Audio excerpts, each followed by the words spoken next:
ஏன்னா அந்த அந்த சில சீனில் வந்து நீங்கள் நெருக்கமாக நடிக்கும்போது இதாகும்போது சில பேர் அந்த உடனே அது அப்படி இருக்குமோ இப்படி இருக்குமோ நினச்சிருவாங்க. காமனாக ஒரு நேம் சம்மந்தமே இல்லாமல் ஒரு நேம் அடிபடுதுன்னா அது நடிகர் தனுஷ் அவர்களோட பெயர். ஸோ ஏன் அவர் பேர் வருது? அவருக்கும் இதற்கும் என்ன சம்பந்தம்? ஆரம்பத்துலேருந்து ஜெயம் ரவி உங்களுக்கு பிடிச்சிருக்கு, பார்த்துருக்கா, நல்ல சாமிங்க, நல்லா அழகாக இருக்கா அந்த பையன், லவ் பண்ணணும்னு நினச்சாங்க அவங்க. ஆனால் அவர் வந்து அந்த பக்கம் வரல. ஒரு கட்டத்துக்கு பிறகு இவங்களும் ஏற்கனவே சீரியல் தயாரிக்கிறாங்க இல்லையா, உங்கள் மாமியார் சைட்லேருந்து இவர் அங்கே தான் இருக்கார். வந்து தங்கும்போது என்ன ஆகும்போது உங்களுக்கு அவங்க வந்து கதை கேட்க நெருக்கடிகள் என்பதான் சரி, இதோடு விலகிறது தான் நல்லது. இப்போ கூட அதான் சொல்லியிருக்காரு, நான் விலகி விடுவது தான் நல்லதுன்னு நினைக்கிறேன். இல்லை நான் அவர் கூட நான் சேர்ந்து வாழ தான் ஆசைப்படுறேன்னு சொல்கிறாங்கன்னு சொல்லப்பட்டது. ஆனால் அதுக்கான காரணங்கள் இனிமேல் அவங்க தான் சொல்லி ஆகணும். அது பொண்ணு தான் அடிக்கடி வந்து சார்கிட்ட பேசிகிட்டு இருந்துச்சு, அல்லது இவர் பேசிகிட்டு இருந்தார் அப்படி இப்படின்னு என்ன சொன்னாங்கன்னா, இவங்க அதை வந்து கொஞ்சம் வீட்டில் வந்து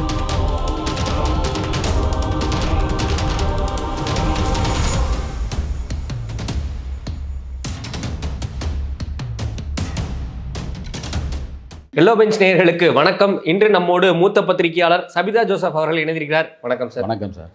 நேற்று ஜெயம் ரவி ஆர்த்தி அவர்களோட விவாகரத்து, அதுதான் இன்னைக்கு ரொம்ப பேசு பொருளாக இருக்குது. அதற்கு காரணங்கள் நிறையா காரணங்கள் சொல்கிறாங்க. மாமியார் ஒரு புறம், இன்னொரு புறம் ஆர்த்தி அவர்களுக்கு ஜெயம் ரவி மேலே ஒரு சந்தேகம் இருந்தது. இந்த மாதிரியான நிறைய காரணங்கள் சொல்கிறாங்க. உண்மையான காரணம் என்ன சார்? சந்தேகங்கள் எல்லா இடத்துலையும் வர்ற வாய்ப்பு தான். ஆரம்பத்தில் இவங்களுக்கும் சந்தேகம் இருந்த ஜெயம் ரவி மேலதையும். என்னென்னா இந்த மணிரத்னம் படம் ஒன்று பண்ணாங்க, பொன்னியின் செல்வன் சமயத்தில் அந்த ஹீரோயின் கூட இவருக்கு இது இருக்கோ அப்படிங்கிற மாதிரி அவங்க அது சந்தேகப்பட்டது உண்டு. அந்த சந்தேகத்தினுடைய இது தான். அப்புறம் மாமியார் சைடில் தான் அவர் இது ஆரம்பத்துலேருந்து இது ஆரம்பத்திலே இருந்து நீங்கள் பார்த்தீங்கன்னா அந்த ஆரம்பமே கொஞ்சம் வேறு மாதிரி தான். அந்த ஆரம்பத்தில் வந்து இவர் வந்து ஜெயம் ரவி, நான் கேள்விப்பட்ட ஒரு விஷயம் தான் சொல்கிறேன். ஆரம்பத்துலேருந்து ஜெயம் ரவிக்கு அவங்களுக்கு ஜெயம் ரவி அவங்களுக்கு பிடிச்சிருக்கு, பார்த்துருக்கா, நல்ல சாமிங்க, நல்லா அழகாக இருக்கா அந்த பையன், லவ் பண்ணணும்னு நினச்சாங்க அவங்க. ஆனால் அவர் வந்து அந்த பக்கம் வரல. அவர் வேற ஒரு ட்ராக்கில் வேறு நடிச்சுட்டு வேற ஒரு சைடில் போயிட்டு இருக்கும்போது எப்படியாவது அவரை மீட் பண்ண வைக்கணும்னு சொல்லும்போது இவங்க அம்மா கூட ஒரு நடிகை தான். அவருடைய மாமியார் ஆரம்பத்தில் நடிகை, அவங்க பல படங்களில் நடிச்சிருக்காங்க. அதுக்கு பிறகு குஷ்பு எல்லாமே அவங்க ஃப்ரெண்ட்லி நண்பர்கள் எல்லாமே. அந்த வகையில் ஒரு பார்ட்டியில் வந்து இவங்களை சந்திக்க வைக்கிறாங்க. இவங்களே இது வந்து இந்த ஜெயம் ரவியும் இவங்களை சந்திக்க வைக்கிறாங்க. அந்த சந்திப்பு கொஞ்சம் கொஞ்சமாக போக அதுக்கு ஒரு கட்டத்தில் வந்து நான் இவரை கல்யாணம் பண்ணிக்க விரும்புகிறேன்னு அவங்க சொல்ல, ஆனால் இந்த சைடில் வந்து அவங்க அப்பா வந்து ஏற்றுக்கல. ஜெயம் ரவியுடைய அப்பா வந்து வேண்டாம், இப்போ தான் வளர்ந்து வர்றாரு, இப்போ தான் படங்கள் பெருசாக வந்துட்டுருக்கு, இப்போ வந்து கல்யாணங்கிற இதில் போயிட்டு வேண்டாம், வேண்டாம் அப்புறம் பார்த்துக்கலாம் அப்படின்னு சொல்லிட்டார் அவர். அதுவும் இந்த இடம் வேண்டாம் அப்படிங்கிற மாதிரி அது ஒரு மென்ஷன் ஒன்று சொல்லியிருந்தார். ஆனால் வந்து அந்த நேரத்தில் ஜெயம் ரவிக்குள்ளே ஒரு லவ்வை க்ரியேட் பண்ணி பெருசாக போயிடுச்சு அதுக்குள்ளே. இல்லை நான் அவங்கள தான் கட்டிப்பேன், இல்லாட்டி அப்படிங்கிற மாதிரி அவர் போயிட்டார். அதுக்கு பிறகு தான் சரி மகனே உன் சமத்து அப்படின்ட்டு ஒரு மோகன்ராஜ் சார் வந்து அவங்கள கல்யாணம் பண்ணி வச்சுட்டாரு. அதுக்கு பிறகு தான் இவங்க கல்யாணம் நடந்தது. அதுக்கு பிறகு ஒரு விசேஷங்கள் போச்சு. அப்புறம் 15 வருஷம் ஆயிடுச்சு கல்யாணம் நடந்தது. 15 வருஷத்தில் வந்து அதுக்கு பிறகு இந்த ஒரு கல்யாணத்துக்கு பிறகு கல்யாணம் கழிஞ்சு ஒரு சில வருஷங்கள் வந்து அவருடைய அப்பா அவர் தான் பார்த்துக்கிட்டார். கால் ஷீட் பார்க்குறது, மேனேஜிங் எல்லாம் அவருடைய அண்ணன் தான் பெரும்பாலும் படங்கள் பார்த்துருப்பார். ஸ்க்ரீன் பிளே அந்த கதை கேட்குறதெல்லாம் அவங்க அப்பா கேட்பார், இது பண்ணுவார். இந்த மாதிரி தான் போயிட்டு இருந்தது எல்லாமே. ஒரு கட்டத்துக்கு பிறகு இவங்களும் ஏற்கனவே சீரியல் தயாரிக்கிறாங்க இல்லையா, இவங்க சைடில் இவங்க மாமியார் சைட்லேருந்து இவர் அங்கே தான் இருக்கார். வந்து தங்கும்போது என்ன ஆகும்போது உங்களுக்கு அவங்க வந்து கதை கேட்க ஆரம்பிக்கிறாங்க, அவங்க தலையிட ஆரம்பிக்கிறாங்க, அவங்க படங்களில் நடிக்க ஆரம்பிக்கிறார். அவர் சில படங்களுக்கு வந்து அவங்க இன்றைக்கி அவருடைய சம்பளம் 25 கோடி ரூபான்னு 25 கோடி கொடுத்துட்டு மாமியார் ஆனாலும் கொடுத்துட்டு தான் நீங்கள் நடிக்க வைக்கணும். அது ஓசிலையில் நடிக்க வைக்க முடியாது. நம்ம படம் தானே, நம்ம கம்பெனி தானே அப்படின்லாம் முடியாது. அந்த இடத்துல இவங்களும் கதை கேட்டு அந்த இது வேண்டாம், இது வேண்டாம், அது வேணும்னு சொல்லும்போது அப்படி சொல்லப்பட்ட சில கதைகள் வந்து அவருக்கு ஃபெயிலியர் ஆகிட்டு, அவங்க தேர்ந்தெடுத்த கதைகள். ஏன்னா இன்னும் உதாரணம் சொல்லிக்கணும்னா, இப்ராஹிம் ராவுத்தர் விஜயகாந்த் இருக்கும்போது விஜயகாந்துக்காக கதை கேட்குறது, சம்பளம் பேசுகிறது எல்லாமே அவர் தான் இருப்பார். ஏன்னா அவர் தான் அந்த ஸ்டோரி நாலேஜ் கொஞ்சம் இருக்கும். இப்படி இருக்கணும் இதை எம்ஜிஆரை பேஸ் பண்ணி எம்ஜிஆராக நினச்சிட்டு ஒரு கதை பண்ணு அப்படிம்பாங்க. அது ஒரு ஆக்ஷன் ஃபைட்டோடு ஒரு மெசேஜ் சொல்கிற மாதிரி ஒரு கதை இருக்கணும் அப்படிங்கிறது அந்த அவருடைய பேட்டர்ன். அந்த பேட்டர்னில் தான் அவர் பெரும்பாலும் அவர் இருக்கிற வரைக்கும் வந்தது. எப்போ கேப்டன் வந்து அவங்க ஒய்ஃப் அதை 2 பேரையும் பிரிச்சிடுறாங்க. 2 பேரும் பிரிஞ்ச பிறகு சுதீஷும் அவங்களுடைய மனைவியும் கதைக்காக ஆரம்பிக்கிறாங்களோ, அதுக்கு பிறகு அவருக்கு வந்து இறங்குமுகமாகுது. அதில் ஒரே ஒரு படம் தான் வல்லரசு தான் ஓடுது. வல்லரசு அந்த டைரக்டர் ரொம்ப காலமாக ட்ரை பண்ணிகிட்ருக்காரு. அதை ரொம்ப காலமாக வச்சுருக்கிற அந்த ஒரு கரு நல்ல சப்ஜெக்ட் அது ஜெயிக்குது. அதுக்கு பிறகு பார்த்திங்கன்னா தொடர்ந்து எல்லா படமே ஃபெயிலியர். அதுக்கு காரணம் வந்து சுதீஷ் தான் கதை கேட்பார். அவர் எப்படி கதை கேட்பார்னா ஸ்விமிங் பூலில் நீச்சல் அடிச்சுட்டே கதை கேட்பார். அப்படின்னா எப்படியெல்லாம் இருக்கும் கதை, அந்த மாதிரி தான். அந்த மாதிரி தான் அதாவது அவங்க அப்பா ஜெயம் ரவியோட அப்பா கதை கேட்கும்போது அவர் மிகப்பெரிய ப்ரொடியூசர் டைரக்டர். அவர் வந்து தங்கவேல்கிட்ட வேலை பார்த்தார். ஃபஸ்ட்டு மதுரையிலேருந்து தங்கவேல்கிட்ட வந்து 15 ரூபா சம்பளத்துக்கு கூட இருந்து வேலை பார்த்துட்டு அதுக்கு பிறகு எடிட்டிங் கற்றுக்கிட்டு வந்தவர். அதனால் அவருக்கு சினிமாவை கரைச்சி கொடுத்துருப்பார். அவருடைய படத்தில் நடிக்க இவர் சிரஞ்சீவிக்கு 4-5 படம் பண்ணியிருக்கார். அவர் தெலுங்கில் சூப்பரான ஒரு மிகப்பெரிய டைரக்டர், மிகப்பெரிய தயாரிப்பாளர். அன்றைக்கி வந்து நீங்கள் பார்த்தீங்கன்னா 90களில் பெரும்பாலும் தெலுங்கு படங்கள் அதிகமாக இறக்குமதி பண்ணுறது இவர் தான், டப்பிங் பண்ணி. அந்தளவுக்கு உங்களை ஸ்டோரி நாலேஜு இந்த படம் ஓடும் ஓடாது அப்படின்னு சொல்லிடுவார். அந்த கதை கேட்டு இது மாற்றணும் கரெக்டாக சொல்லுவார். அவர் இருக்கும்போது ஜெயம் ரவிக்கு ஏறுமுகமாகவே இருந்தது. இந்த பக்கம் வரும்போது உங்கள் இறங்கு முகமாகவே வருது. அது இல்லாமல் சில சர்ச்சைகள், உள்ளுக்குள்ளே சில பிரச்சனைகள் அதெல்லாம் வருது. இதெல்லாம் தாண்டி நம்ம நிம்மதியாக இருந்தால் தான் ஒரு இது பண்ண முடியும் அப்படின்னு அதுக்கு பிறகு தான் அது போன வருஷம் ஏறக்குறைய 2-3 மாதம் முன்னாடி, 1 மாதம் முன்னாடி நினைக்கிறேன், 1 மாதமோ 2 மாதம் முன்னாடி இதை வந்து முடிவெடுத்து தான் அவர் அதை விவாகரத்துக்காக முடிவெடுக்கிறார். அந்த விஷயத்தை நம்ம சொல்லியிருந்தோம். அதுக்கு பிறகு வந்து அப்பா வீட்டுக்கு வந்துடுறார். அதுங்கிருந்து அப்பாவுக்கு தான் கதை கேட்டு அவர் தான் இது பண்ண ஆரம்பிக்கிறார். தனி ஒருவன் அதுக்கு பிறகு பார்த்திங்கன்னா பெருசாக எதுவும் போகல. கோமாளி சுமாராக போயிருக்கு. வேறு ஒரு மற்ற படங்களும் ரொம்ப சுமாராக தான் போயிருக்கு. அது வந்து எந்த மாதிரி சப்ஜெக்ட் கேட்குறீங்க, இந்த சப்ஜெக்ட் போகுமா போகாதா அப்படின்னு அவர் அப்பா இருக்கும்போது, அண்ணன் இருக்கும்போது பெரிய சப்போர்ட்டிங்காக இருந்தாங்க. இங்கே வந்து அவங்களுக்கு அது தெரியாது. ஏன்னா இவங்க வந்து ஸ்க்ரீன் பிளே, அதாவது பெரும்பாலும் உங்களுக்கு டிவி சீரியல் தயாரிக்கிறவங்க அந்த படத்தோட 2.5 மணி நேரத்துக்குள்ளே 2 மணி நேரத்துக்குள்ளே என்ன சொல்லணுங்கிறது மிகப்பெரிய விஷயம். ஒரு விளம்பரத்தை எப்படி நீங்கள் 5 நிமிஷத்தில் வருது, அதை 1 நிமிஷத்துக்குள்ளே நீங்கள் உட்கார வைக்கணும். அந்த மாதிரி தான் கதையும் இருக்கணும். அதெல்லாமே பாதிக்கப்படும் போது உங்களுக்கு வந்து இங்கேருந்து நிறைய நெருக்கடிகள் நிறைய வருது. நாங்கள் சொல்கிற இந்த கதையை பண்ணுங்கள், அது பண்ணுங்கள், இது பண்ணுங்கள், இது வரும்போது அவருக்கு ரொம்ப நெருக்கடிகள் வரும்போது தான் சரி இதோடு விலகிறது தான் நல்லது. இப்போ கூட அதானே சொல்லியிருக்காரு, நான் விலகி விடுவது தான் நல்லதுன்னு நினைக்கிறேன், எனக்காகவும் என்னை சார்ந்தவர்களுக்காகவும் அப்படிங்கிறாரு. அது வந்து அவர் சொல்கிற அந்த வார்த்தையில் வந்து அவருடைய மனைவி உட்பட எல்லோரையும் சேர்ந்து தான் சொல்கிறார். நம்ம விலகி இருக்கிறது தான் நல்லதாக இருக்குது அப்படின்னு நினைக்கிறார். சேர்ந்து ஒரே வீட்டுக்குள்ளே அதாவது ஒரே கோணிக்குள்ளே நீங்கள் பூனையும் எலியும் உட்பட எல்லாம் சேர்த்து போட்டிங்கன்னா அது சண்டையாக தான் இருந்துகிட்ருக்கும். காலத்துக்கு சண்டையாக போகிறத விட ஒரு நல்ல மகிழ்ச்சியோடு அல்லது வந்து ஒரு புரிதலோடு அல்லது சரி இவங்க அப்படி சொல்லிக்கல யாருமே, நாங்கள் எங்களை பற்றி நீங்கள் ஒன்றும் சொல்ல வேண்டாம், நாங்கள் பிரிஞ்சுக்கிறோம் அப்படின்னு சொல்லவும் இல்லை. அந்த சைடில் வந்து அவங்க விரும்புகிறாங்கன்னு சொல்லப்பட்டது. இல்லை நான் அவர் கூட நான் சேர்ந்து வாழ தான் ஆசைப்பட்றேன்னு சொன்னது சொல்லப்பட்டது. ஆனால் அதுக்கான காரணங்கள் இன்னும் அவங்களும் வந்து இனிமேல் அவங்க தான் சொல்லி ஆகணும். ஏன் பிரிகிறேன் அப்படின்னு இவரும் சொல்லலை, அவங்களும் சொல்லலை ஏன் அவர் கூட நம்ம பிரிகிறோம் அப்படின்னு சொல்லலை. அது காரணம் வந்து இனிமேல் வந்து கோர்ட்டுக்கு இது கேஸ் போகலாம். கோர்ட்டுக்கு போனால் அவங்க மினிமம் அவங்க 6 மாதம் நீங்கள் வந்து சேர்ந்து வாழ போகிறீங்களா என்ன ஏதுன்னு உங்களுக்குள்ள ஒரு புரிதல் ஏற்படுத்தணும். அது பெரியவங்க பேசணும் அப்படிம்பாங்க.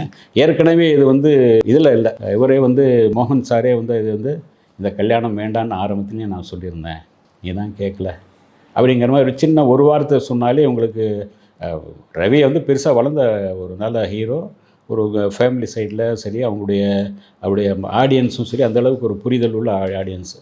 அந்த இடத்துல வந்து இவர் கொஞ்சம் யோசிப்பார்ல, அப்பா சொன்னது கரெக்ட் தான், நாங்கள் அவசரப்பட்டுட்டோமோ அப்படின்னு நினைப்பார். அதுதான் அந்த முடிவு தான் இப்போ எடுத்திருக்காரு அவர். ஓகே சார், ஜெயம் ரவி அவர்களை பொறுத்தவரையும் பெருசாக அவர் கிசுகிசுகளில் மாட்டினதே கிடையாது. ஆமாம். ஸோ அவரோட ஒரிஜினல் கேரக்டரும் ரொம்ப சாஃப்டாக ரொம்ப ஜோவியலாக இருக்க மாதிரி தான் இருக்குது. அவருடைய ஒரிஜினல் கேரக்டருமே இதே தான் ரொம்ப ரொம்ப ரொம்ப மென்மையாக தான் இருப்பார். ரொம்ப அதிகமாக அழட்டிக்க மாட்டார், இது பண்ண மாட்டார்.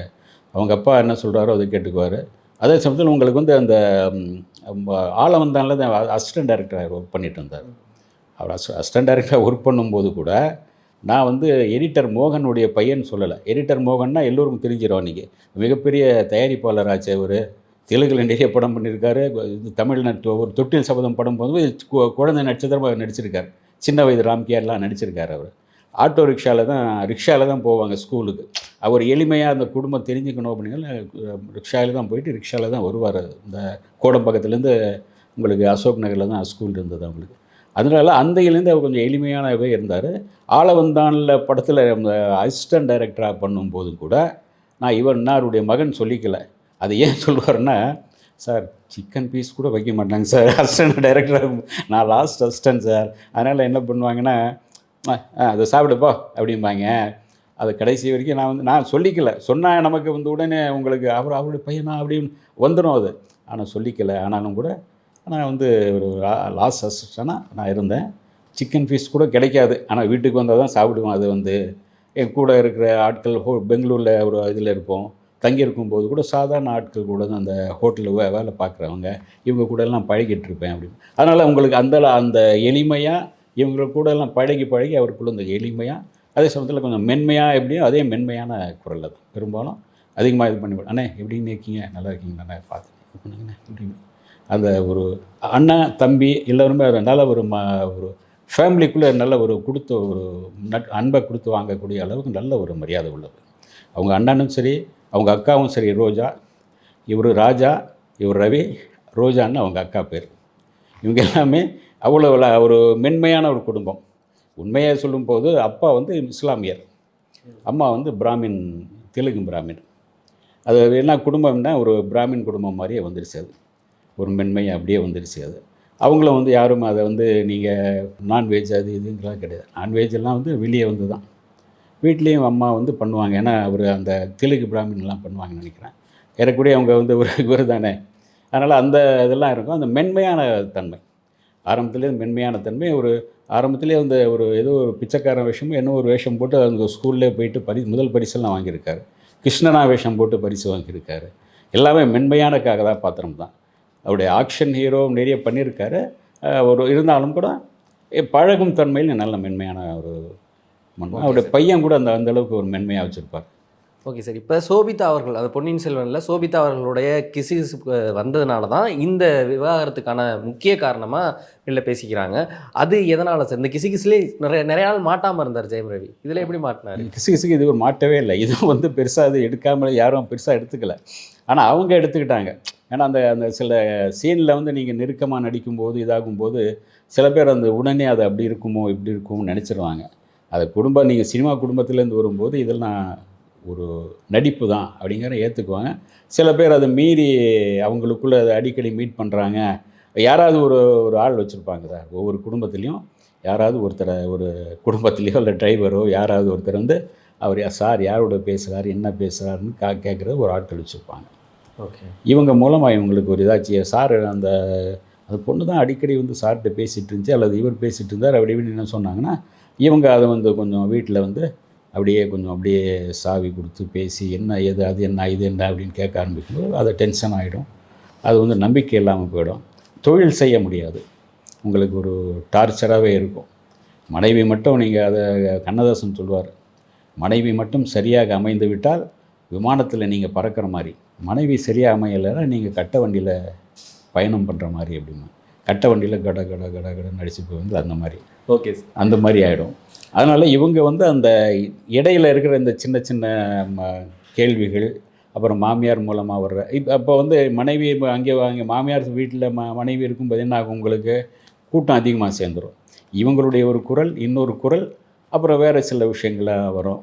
அப்போ நீங்கள் நெருக்கடியில் வரும்.